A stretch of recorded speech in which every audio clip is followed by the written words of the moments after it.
is Brien Beidler. I'm a toolmaker and bookbinder working out of Bloomington, Indiana. I specialize in making finishing tools and also kind of doing contemporary versions of historic binding structures.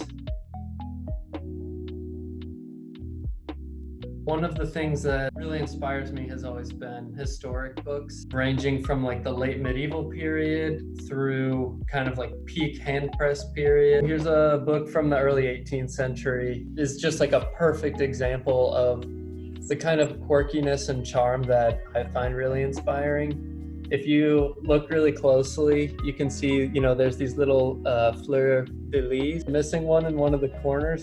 They were just really trying to crank it out. And so what inspired me most was that they have this charming but not pretentious aspect to them. So what I do though is I kind of look at these books and try to find the details that result in them having that effect. Some of the impressions are like, there might be one impression that's like burnt out because they forgot to quench the tool before they applied it, or they forgot to put one of the little fleur-de-lis in there. And so I try to like parse out which ones are the most important for me to, or at least to give me that satisfaction to feel like I got like a little closer each time.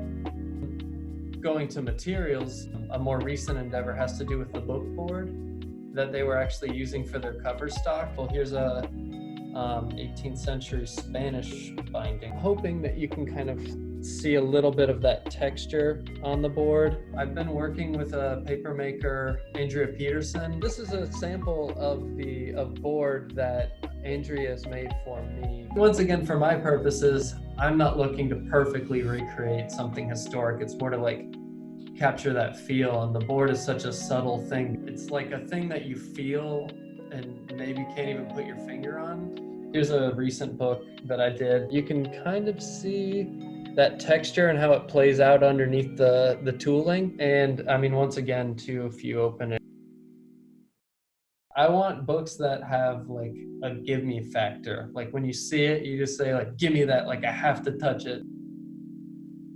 The tooling is like one of the biggest limiting factors. Those tools are really expensive, especially if you want to get them made new. I really became interested in trying to find ways to make my own tools.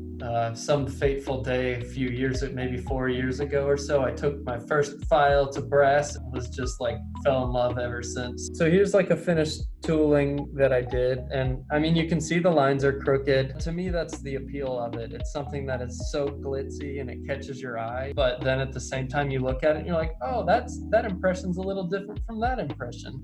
It's just that glam factor where you just want to wow them with all the gold and then hope they don't look too close.